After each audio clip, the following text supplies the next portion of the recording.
Hello everyone, welcome back to my YouTube channel. तो guys, BPEd course के foundation of physical education के unit 2 में आपका बहुत बहुत स्वागत है। तो गाइस, इससे पहले जो हमने वीडियो कवर की हैं वो सब हमने यूनिट 1 की वीडियो कवर की हैं। उसकी 4 वीडियो हमने बनाकर पूरा कंप्लीट कर दिया है यूनिट 1। तो जिसने भी वो अभी तक वीडियो नहीं देखी है, आप मेरी प्लेलिस्ट में जाकर उस वीडियो को कंप्लीट देख सकते हैं। वो आपको एक प्लेलिस्ट में सिस्टमेटिकली मिल जाएगी। तो आज जो हमारा टॉपिक रहने वाला है यूनिट 2 का topic 1, historical development of physical education in India. तो गाइस, जैसा कि आप स्क्रीन पे भी देख रहे हैं, इसके अंदर हम अलग अलग चीज़ें देखेंगे कि इंडिया के अंदर जो हमारा फिज़िकल एजुकेशन का है वो डेवलपमेंट किस तरीके से और कैसे कैसे होता गया। तो देखिए, इसमें पढ़ने के लिए तो बहुत कुछ है, लेकिन हम लिमिटेड पढ़ेंगे जो हमारे काम का है। तो सबसे पहले आप देख रहे होंगे, इसमें लिखा है first point, physical education in the Indus valley civilisation. तो ये जो इंडस वैली सिविलाइजेशन है, इसे हिंदी में सिंधु घाटी सभ्यता भी कहा जाता है। तो आपने पहले भी कभी 8th class, 10th class, 12th class में हिस्ट्री की बुक में पढ़ा होगा सिंधु घाटी सभ्यता के बारे में, या फिर सीबीएसई के बच्चों ने इंडस वैली सिविलाइजेशन के और सुना भी होगा। तो देखिए, मैं आपको सिंपल बेसिकली बता देती हूँ कि ये है तो बहुत बड़ी चीज़। मतलब अगर आप इसका इतिहास खोदने लगो तो इसका इतिहास ऐसा है कि जो कभी ख़त्म नहीं होने वाला। साक्ष्य, इतने साक्ष्य हैं कि आप हर किसी साक्ष्य को याद नहीं कर सकते, अपने माइंड में रख नहीं सकते। तो इसलिए हमें इतना डीप नहीं जाना है, हमें सिर्फ इतना देखना है कि जो सिंधु घाटी सभ्यता है, यानी कि इंडस वैली सिविलाइजेशन है, उसमें फ़िज़िकल एजुकेशन की क्या महत्ता थी, फ़िज़िकल एजुकेशन के फील्ड में वहाँ पे क्या क्या चीज़ें मिली और क्या क्या साक्ष्य यहाँ पे पाए गए। तो चलिए गाइस, स्टार्ट करते हैं। तो ये आप सबसे पहली हेडिंग जो देख रहे हैं इसमें हिस्टोरिकल डेवलपमेंट, तो इसके अलावा भी इसका दूसरा नाम है मैथोलॉजिकल या फिर हिस्टोरिकल एज। तो अगर आपके सामने मैथोलॉजिकल एज लिखकर आ जाता है तो आपको कंफ्यूज नहीं होना है। ये वैसे तो कॉम्पिटिटिव एग्जाम्स में आता है, लेकिन हाँ, आगे जाके आप लोग भी कॉम्पिटिटिव एग्जाम्स देंगे तो अभी से आप लोग प्रिपेयर करते चलेंगे छोटी छोटी चीज़ें, तो आपको आगे कोई प्रॉब्लम नहीं आने वाली है। तो हिस्टोरिकल एज हो या फिर आपका मैथोलॉजिकल एज आ जाए फिज़िकल एजुकेशन के अंदर, तो दोनों ही सेम है। तो चलिए आगे पढ़ते हैं। Physical education in Indus valley civilisation में जो फर्स्ट पॉइंट दे रखा है इसमें आपका इसमें है आपका the Indus valley civilisation around 2500 से 1500 BC। बट ऐसा नहीं है कि आप ये फिक्स मान लेंगे। कहीं कहीं मतलब बहुत सी किताबों में इसे 3250 BC से लेकर 2750 BC तक भी माना जाता है, लेकिन कहीं कहीं आपको देखने को मिलेगा 2000 से 1000 BC भी है। तो ये कोई एक फिक्स नहीं है, हर जगह अलग अलग लिखा हुआ है, लेकिन जो 3250 से 2750 है वो एकदम फिक्स है, फिक्स माना जाता है। तो आप इसको भी लॉक कर लेंगे और जो मैं आपको बता रही हूँ उसको भी आप देख कर चलेंगे। तो चलिए आगे बढ़ते हैं। ये सबसे पुरानी सभ्यता मानी जाती है, यानी कि सबसे ओल्ड सिविलाइजेशन मानी जाती है वर्ल्ड में। तो सबसे पहले जो इंडियन हिस्ट्री में अगर देखा जाए तो सबसे पहले जो विकसित हुई हैं वो सिंधु घाटी सभ्यता ही देखने को मिली थी। आई होप कि आपको पहली लाइन समझ आ गई होगी। तो दूसरा जो इसमें पॉइंट दे रखा है, archaeological finding from cities like Harappa and Mohenjodaro show that people valued hygiene, physical fitness and organised living. तो इस पॉइंट में ये कह रहा है, इंडस वैली सिविलाइजेशन में जो आर्कोलॉजिकल हुआ करते थे, उन्होंने कुछ 2 इस तरीके की सिटीज़ फाइंड आउट करी, जो कि एक हड़प्पा और एक मोहनजोदड़ो के नाम से थी। 2 ऐसे शहर थे, हड़प्पा और मोहनजोदड़ो।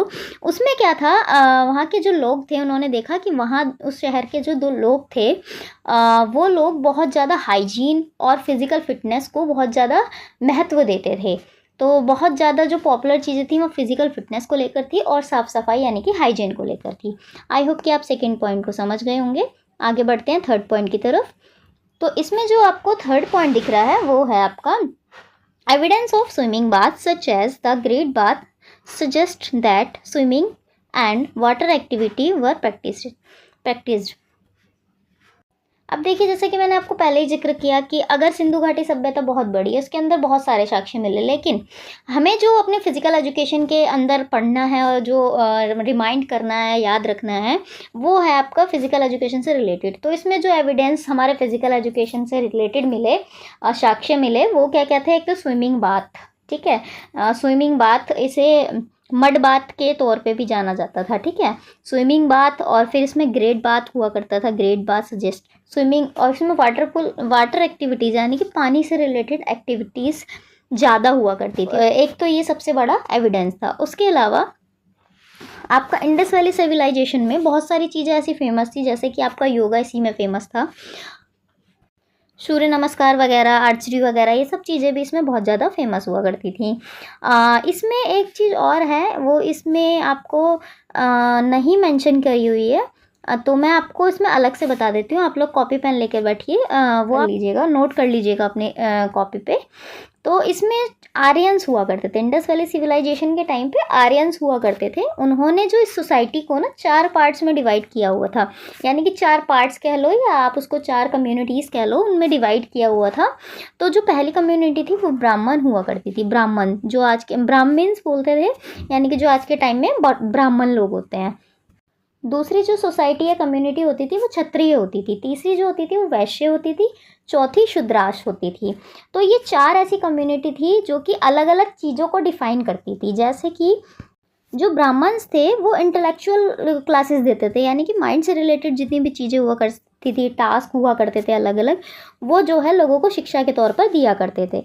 उसी तरह से जो क्षत्रिय हुआ करते थे, जैसे कि आपको भी पता है कि क्षत्रिय के नाम से ही वॉरियर्स यानी कि रूलर्स, जो लड़ाई वगैरह में बहुत ज़्यादा आगे होते हैं, तो कोई भी वॉर के लिए जो प्रिपेयर किया जाता था वो वॉरियर्स यानी कि क्षत्रिय टीम के या क्षत्रिय कम्युनिटी के द्वारा अपनी कम्युनिटी को प्रोटेक्ट करने के लिए। उसके बाद जो तीसरा था वो वैश्य हुआ करते थे। ये क्या थे, एग्रीकल्चर पे बिलीव करते थे, मतलब ये जो कम्युनिटी बनाई गई थी वो एग्रीकल्चर से रिलेटेड बनाई गई थी, जो कि आपकी खेती बाड़ी का काम या फिर कोई भी ऐसा ट्रेडर्स का काम हुआ करता था, उसको देखते थे वो लोग। फिर जो लास्ट था इसमें शूद्राश, वो आपका सर्विंग करते थे, यानी कि ये सोसाइटी के लोगों के साथ मिलकर काम करते थे, यानी वेलफेयर, जैसे आज के टाइम में समाज सेवा होती है, ये उस तरीके का काम करते थे शूद्रास। तो ये थोड़ा सा एक्स्ट्रा था, ये मैंने आपको बताया है, इसे आप नोट डाउन ज़रूर कर लेना। तो चलिए आ जाते हैं वापस अपनी पीपीटी की तरफ। तो जैसे कि हमने 3rd पॉइंट पढ़ लिया है, इसमें 4th पॉइंट आप देखेंगे। 4th पॉइंट में लिखा है game and recreational activity were common among children and adults. जो गेम्स यानी कि रिक्रिएशन एक्टिविटी होती थी वो कॉमन हुआ करती थी, अडल्ट्स यानी कि बड़ों के बीच में और बच्चों के बीच में, दोनों में कॉमन हुआ करती थी, और उस टाइम पे बहुत फेमस था। तो फिर इसमें जो इसमें सेकंड लास्ट पॉइंट आप देख रहे हैं, इसमें दे रखा है कि कौन कौन से गेम फेमस थे, तो आप देख लीजिए। बाकी इसके अलावा मैं आपको एक्स्ट्रा गेम्स बता दूंगी। इसमें टेराकोटा टॉयज़ हुआ करते थे, कार्ड्स यानी कि वो जो पहिया टाइप में कुछ हुआ करते थे, छोटे छोटे गेम्स होते थे, ऑब्जेक्ट्स होते थे जो कि इंडिकेट करते थे फिजिकल गेम्स को और एंटरटेनमेंट करते थे डेली लाइफ रूटीन में उन लोगों के, क्योंकि उस टाइम पे टीवी तो नहीं हुआ करता था, फ़ोन नहीं हुआ करता था, तो ये छोटी छोटी चीज़ें ऐसी थी जो कि उन्हें वॉर के लिए भी प्रिपेयर करती थी और साथ ही साथ अपने आप को प्रोटेक्ट करने के लिए भी हेल्प करती थी, और उनका एंटरटेनमेंट में भी बहुत ज़्यादा हेल्प करती थी। ठीक है, आई होप कि आपको ये पॉइंट समझ आया होगा। The civilisation emphasised cleanness, physical wellness, organised community life, यानी कि जो वहाँ के सिविलाइजेशंस थे वो बहुत हाइजीन को, मैंने आपको पहले भी बता दिया, जैसे कि आप देख रहे हो हाइजीन, फिटनेस और फिजिकल फिटनेस, तो ऐसा ही सेम यहाँ था कि यहाँ के लोग बहुत ज़्यादा मतलब साफ़ सफाई पे भरोसा करते थे, साफ़ सफाई रखते थे और फिज़िकल वेलबींग पे भरोसा करते थे। आई होप कि आपको ये इंडस वैली सिविलाइजेशन समझ आया होगा। तो अब हम इसमें आगे बढ़ते हैं। हालांकि इसमें तो बहुत सारी चीज़ें हैं जो हिस्टोरिकल डेवलपमेंट इंडिया का जो था उसमें जो डिवीज़न है वो बहुत सारा दिया हुआ है, जैसे कि आपका वैदिक पीरियड हो गया, एपिक पीरियड हो गया, हिस्टोरिकल एज हो गया, इसके साथ साथ कुछ वैसे था, नालंदा एज था, नालंदा पीरियड, राजपूत पीरियड, मुस्लिम पीरियड, तब जाके कहीं आपका ब्रिटिश पीरियड आया। लेकिन जो CCS यूनिवर्सिटी है उसके सिलेबस में जो दिया हुआ है टॉपिक्स, मैं उसके अकॉर्डिंग आपको पढ़ाऊँगी, वरना आपका ओवरलोड हो जाएगा। तो आप जैसे कि सेकेंड की ओर बढ़ते हैं, इसमें लिख रखा है फिजिकल एजुकेशन इन द वैदिक पीरियड। तो अभी जो हमने पढ़ा था वो हमने पढ़ा था इंडस वैली सिविलाइजेशन, ये इंडस वैली सिविलाइजेशन। अब जो हम पढ़ने जा रहे हैं वो हम पढ़ने जा रहे हैं वैदिक पीरियड। तो वैदिक पीरियड में फिजिकल एजुकेशन का क्या महत्व था, ठीक है। तो देखिए, द वैदिक पीरियड जो इसका टाइम पीरियड है वो 1500 से 600 BC था। इसी का एक पार्ट है ये इंडस वैली सिविलाइजेशन का ही। तो इसमें जो इसके जो महत्व थे वो सबसे ज़्यादा जो महत्ता दी गई है इसमें वो फिज़िकल डेवलपमेंट पे दी गई है, और जो मेंटली इसमें मेंटल प्रोसेस पे ज़्यादा जोर दिया गया है, स्पिरिचुअल ग्रोथ पे ज़्यादा, यानी कि धार्मिक ग्रोथ हो या फिर आपकी मानसिक ग्रोथ हो, उस पर ज़्यादा क्या है आपका जोर दिया गया है। एक चीज़ और है यहाँ पे सेकंड पॉइंट में, आप जैसे कि देख रहे होगे, education was given in gurukuls where students follow disciplined daily routine including physical exercises.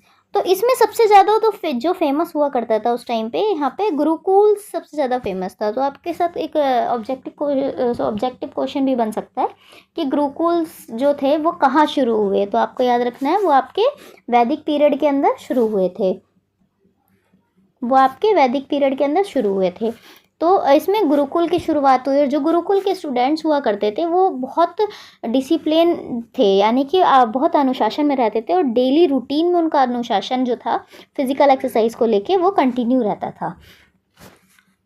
बढ़ते हैं थर्ड पॉइंट की तरफ। थर्ड पॉइंट में आपका कह रहा है कि activities such as archery, wrestling, horse riding, hunting, running and swimming were practices. तो यहाँ पे जो एक्टिविटी हुआ करती थी फिजिकल एक्सरसाइजेज में, वो आपकी कौन कौन सी एक्टिविटी फेमस थी और जो हुआ करती थी, वो आर्चरी हुआ करती थी यानी कि तीरंदाजी, रेसलिंग यानी कि कुश्ती, हॉर्स राइडिंग यानी कि घुड़सवारी, हंटिंग यानी कि शिकार, यहाँ सबसे फेवरेट हुआ करता था शिकार करना, और उसके बाद जो रनिंग हुआ करता था, रनिंग यानी कि दौड़ना, और इसके साथ साथ स्विमिंग भी इसमें बहुत ज़्यादा प्रैक्टिस, स्विमिंग की भी यहाँ पे बहुत ज़्यादा प्रैक्टिस कराई जाती थी। ये सभी गेम जो थे बहुत ज़्यादा पॉपुलर थे वैदिक पीरियड में। तो आई होप कि आपको ये पॉइंट समझ आया होगा। आगे बढ़ते हैं। इसमें जो नेक्स्ट पॉइंट दे रखा है आपका वो है physical training prepared individual for war, self defence and leadership. मैंने आपको पहले ही बता दिया कि यहाँ पे लोगों को वॉर के लिए प्रिपेयर किया जाता था, अपने आप को प्रोटेक्ट करने के लिए। जो दूसरे दल के शत्रु आते थे, लड़ाइयाँ लगती थी, उसके लिए जो मिलिट्री होती थी उसमें तैयार किया जाता था। वहीं के सिटीजनशिप लोगों को वहाँ पे तैयार किया जाता था। तो वहाँ पे जो फिज़िकल ट्रेनिंग दी जाती थी वो इसीलिए दी जाती थी ताकि वो वॉर के लिए प्रिपेयर हो सकें, सेल्फ डिफेंस के लिए प्रिपेयर हो सकें, और साथ ही साथ लीडरशिप भी अच्छे से कर सकें। वहाँ के लोगों को सबसे ज़्यादा ट्रेनिंग इसी चीज़ की दी जाती थी। आगे बढ़ते हैं। आगे जो इसमें पॉइंट दे रखा है वो है आपका game and sports help develop strength, courage, endurance and discipline. तो गेम एंड स्पोर्ट्स जो था वहाँ पे, मतलब खेल जो हुआ करते थे वहाँ के, वो क्या डेवलप करते थे, आपकी ताकत यानी कि स्ट्रेंथ को, आपके करेज को, आपकी शक्ति को यानी कि एंडोरेंस को, सहन शक्ति को, और डिसिप्लिन यानी कि अनुशासन को डेवलप करती थी आपके अंदर, वो हेल्प करती थी स्पोर्ट्स। अब जैसे नॉर्मल टाइम में, जनरल टाइम में भी अगर आप स्पोर्ट्स करते तो आपकी स्ट्रेंथ, एंडोरेंस, ये सब चीज़ें तो आपकी ऑलरेडी बढ़ती हैं। ऐसे ही पहले भी स्पोर्ट्स और गेम्स जो है हेल्प करते थे डेवलप करने में किसी भी इंडिविजुअल की वॉर के लिए स्ट्रेंथ या फिर एंडोरेंस हो या फिर करेज हो या फिर आपका डिसिप्लिन हो। आगे बढ़ते हैं। लास्ट पॉइंट है इसमें, physical education was closely related to military training and character development. देखो वापस से वही लाइन आ गई, अगर आप नोटिस कर रहे होंगे तो यही वाली लाइन वापस से इसमें दोहराई गई है कि फिजिकल एजुकेशन जो था वो डायरेक्टली रिलेटेड किससे था, मिलिट्री ट्रेनिंग से था और कैरेक्टर डेवलपमेंट से था। तो मैंने आपको पहले ही बता दिया, जो पुरानी चीज़ें हुआ करती थी वो इतना, अब आज के टाइम में क्या है, आज के टाइम में गेम्स स्पोर्ट्स एक आपका प्रोफेशनली चीज़ें बन गई हैं, लेकिन उस टाइम पे ये सब चीज़ें रिक्रिएशन के तौर पे खेली जाती थी, एंटरटेनमेंट के तौर पे खेली जाती थी, और सबसे जो इम्पोर्टेंट होता था वार के लिए प्रिपेयर करा जाता था। तो आई होप कि आपको ये पीरियड भी समझ आया होगा, वैदिक पीरियड।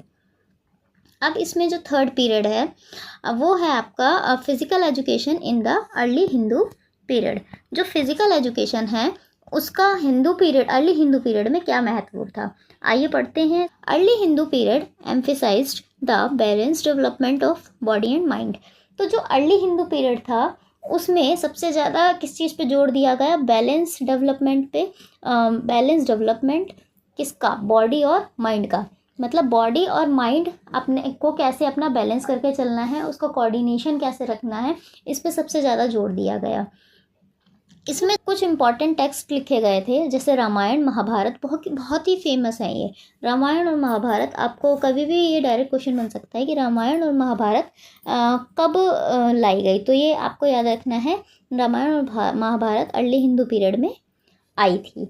उसमें क्या था, डिस्क्राइब की गई थी रामायण और महाभारत, इसमें डिस्क्राइब किया गया है फिजिकल एक्टिविटीज़ को और वॉरियर ट्रेनिंग को। आगे बढ़ते हैं। नेक्स्ट पॉइंट है, princes and warriors was trained in weapon such as bows, swords, maces and spears. जो यहाँ के राजा हुआ करते थे, प्रिंस हुआ करते थे, वो क्या करते थे, लड़ाई के लिए ट्रेन करते थे अपने वेपन्स को, मतलब अपने वेपन्स को भी रेडी करते थे। उसमें क्या क्या हुआ करता था, बो हुए करते थे आपके, यानी कि तीर हुआ करता था, स्वॉर्ड आ जाता था, यानी कि तीर आ जाते थे, कमान, तीर कमान हो गया, तलवार हो गया, गदा हो गया, ये सब चीज़ें जो थी वो सब अपने युद्ध के लिए तैयार करते थे अपने, मतलब जब भी कभी वॉर लगती थी तो ये वेपन्स थे उनके जो वो यूज़ किया करते थे। इस पीरियड में सबसे फेमस जो टीचर हुआ करता था वॉर के लिए, जो प्रिपेयर करता था लोगों को, वो थे Dronacharya. Dronacharya trend student in physical and military skills. तो जो गुरु द्रोणाचार्य थे वो अपने स्टूडेंट्स को ट्रेन करते थे इस चीज़ के लिए, वॉर के लिए, फिजिकल और मिलिट्री स्किल देकर। आगे बढ़ जाते हैं। नेक्स्ट पॉइंट में दे रखा है आपका, activities include wrestling, chariot racing, match fighting and archery competitions.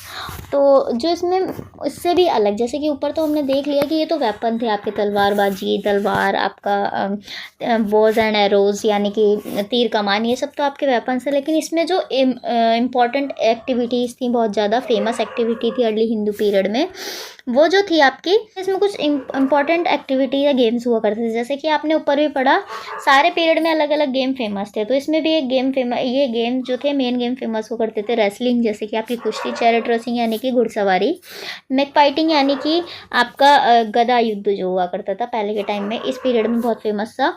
और आर्चरी कॉम्पिटिशन्स यहाँ पे बहुत ज़्यादा हुआ करते थे, जिसके लिए नालंदा और तक्षशिला यूनिवर्सिटी बहुत ज़्यादा फेमस हुआ करती थी। फिर इसमें जो नेक्स्ट पॉइंट है और लास्ट पॉइंट है वो है आपका, physical education was considered essential for bravery, leadership and protection of kingdom. यानी कि और जो फिजिकल एजुकेशन था, यानी कि शारीरिक शिक्षा जो था, यहाँ पे किस चीज़ के लिए कंसीडर किया गया था, ये सब के लिए ज़रूरी था। पहली बात तो सभी को आना चाहिए था, इसमें सभी लोगों को ट्रेनिंग दी जाती ताकि वो अपना सेल्फ को प्रोटेक्ट कर सकें। तो इसमें जो एसेंशियल चीज़ें थी वो थी आपकी ब्रेवरी यानी कि बहादुरी, लीडरशिप है ना, लीडरशिप होती थी इसमें, और आपकी प्रोटेक्शन ऑफ द किंगडम्स। ठीक है, तो आई होप कि आपको ये सारी चीज़ें समझ आई होंगी। आज हमने जो कवर किया है वो आपका ये physical education in Indus valley civilisation cover किया है। इसी के साथ साथ फिजिकल एजुकेशन इन वैदिक पीरियड कवर किया है, physical education in early Hindu period. कल हम आपके नेक्स्ट क्लास में इसके बाकी के बचे हुए टॉपिक, जिसमें आपका ब्रिटिश पीरियड आ जाएगा, post independent, pre independent period भी हम पढ़ लेंगे। तो आई होप कि आपको ये समझ आया होगा। आपका ये सेकंड यूनिट का जो टॉपिक्स थे वो मैंने आधे कवर करा दिए, आधे टॉपिक आपको नेक्स्ट वीडियो में कवर करा दूँगी। इसी तरह हम अपनी प्लेलिस्ट को बनाते हुए चलेंगे और साथ ही साथ सिलेबस वाइज पढ़ते हुए चलेंगे। तो मिलते हैं नेक्स्ट क्लास के साथ, physical education classes bye Kaur ma'am. तब तक के लिए जय हिंद।